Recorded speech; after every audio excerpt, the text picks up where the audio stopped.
Selamat datang di channel Edukasi Bersama. Berita yang menarik hari ini, mengenal 6 tunjangan PNS di luar gaji pokok, berikut besarannya. Dikutip dari kompas.com, profesi pegawai negeri sipil semakin jadi idaman banyak orang. Jaminan masa pensiun, pendapatan stabil, hingga risiko kecil dari pemecatan jadi 3 alasan yang paling sering dijumpai. Pendapatan PNS per bulan bisa dibilang paling stabil dibandingkan profesi lain karena dijamin negara. Selama negara tak mengalami kebangkrutan, PNS tetap menerima pemasukan setiap bulannya. Daya tarik menjadi PNS yakni selain menerima gaji pokok, ada sejumlah tunjangan PNS yang bisa diperoleh. Ini belum termasuk tambahan pendapatan lainnya seperti perjalanan dinas. Berikut daftar tunjangan yang diterima PNS di luar gaji pokok. 1. Tunjangan kinerja. Tunjangan kinerja atau biasa disebut tukin, lazimnya jadi tunjangan paling besar yang diterima PNS. Besaran tukin berbeda-beda tergantung kelas jabatan maupun instansi tempatnya bekerja, baik instansi pusat maupun daerah. Di Indonesia, tukin tertinggi diperoleh oleh PNS Direktorat Jenderal Pajak, Kementerian Keuangan.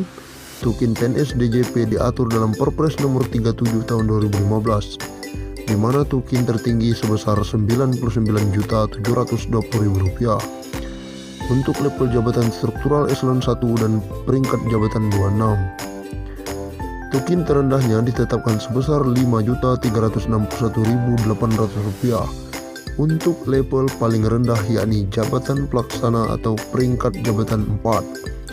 Contoh lainnya seperti Mahkamah Agung yang menetapkan tukin tertinggi Rp37.360.000 dan terendahnya Rp1.938.000. 2. Tunjangan suami atau istri.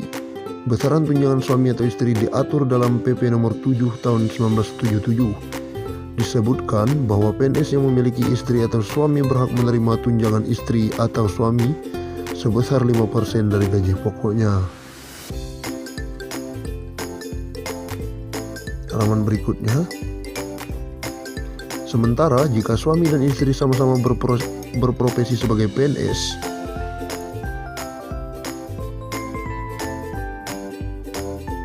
maka tunjangan hanya diberikan kepada salah satunya dengan mengacu pada gaji pokok paling tinggi di antara keduanya. 3. Tunjangan anak. Sebagaimana tunjangan suami atau istri, tunjangan anak PNS juga diatur dalam PP nomor 7 tahun 1977. Besaran tunjangan anak ditetapkan 2% dari gaji pokok untuk setiap anak, dengan batasan hanya berlaku untuk 3 orang anak. Syarat mendapatkan tunjangan anak yakni anak PNS berumur kurang dari 18 tahun, belum pernah kawin, dan tidak memiliki penghasilan sendiri serta menjadi tanggung jawab PNS. 4. Tunjangan makan. Besaran tunjangan makan diatur di dalam Peraturan Menteri Keuangan RI nomor 32/PMK-02/2018 tentang standar biaya masukan tahunan anggaran 2019 yang diterbitkan Menteri Keuangan pada tanggal 29 Maret 2018. PNS golongan 1 dan 2 mendapat uang makan Rp35.000 per hari, golongan 3 Rp37.000 per hari, golongan 4 dapat Rp41.000 per hari. 5. Tunjangan jabatan. Tunjangan ini hanya diterima untuk PNS yang menduduki posisi tertentu di dalam jenjang jabatan struktural karir PNS.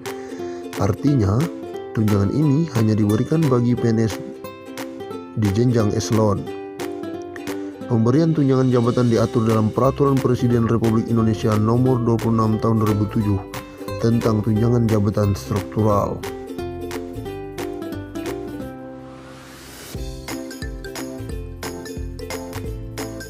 Besarannya yakni terendah Rp360.000 per bulan untuk eselon 4A, lalu berturut-turut Rp490.000 untuk 4B, Rp540.000 untuk 4A, dan Rp1.260.000 untuk 3A, dan tertinggi Rp5.500.000 untuk eselon 1A.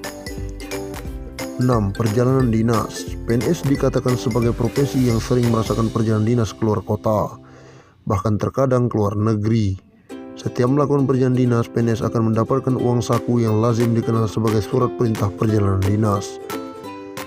SPPD ini diatur dalam Peraturan Menteri Keuangan Nomor 07/PMK.05/2008, yakni Perpres Nomor 3 Tahun komponen perjalanan 2021, di antara lain uang Perpres harian yang Nomor terdiri 4 dari Tahun uang makan, 2021, uang saku, dan uang Perpres Nomor transport 5 lokal. Tahun 2021, Berikut yakni biaya Perpres Nomor 6 transportasi, Tahun biaya penginapan, 2021. dan biaya sewa kendaraan. Keempat jabatan fungsional itu diantaranya Berdasarkan Pembina Peraturan Teknis Pemerintah Pembendaharaan Nomor 15 Negara, Tahun 2019, Analisis Pengelolaan besaran Keuangan gaji pokok PNS APBN, berjenjang sesuai golongan Analisis dan lama masa Pembendaharaan kerja Negara, dan yang Peranata dikenal dengan Keuangan masa kerja APBN. golongan.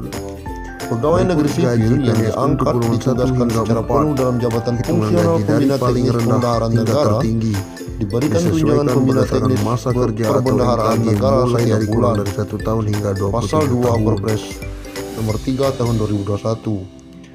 Dalam Perpres Golongan Nomor 3 Tahun 1 dari 2021 secara rinci 1.500.000 dijelaskan hingga jabatan Pembina 2.600.000. Teknis Pembendaharaan Negara penyedia Golongan 2 mendapatkan tunjangan sebesar 2 juta 960.000. hingga 3 Kemudian juta jabatan Pembina 800. Teknis Pembendaharaan Golongan Negara 3, Mahir 2 mendapatkan juta tunjangan 500 hingga 4 540.000. juta 700. Dan Pembina Teknis Dan golongan Pembendaharaan 4 Negara dari terampil 3 dalam juta hingga 5 juta 380.000. 900.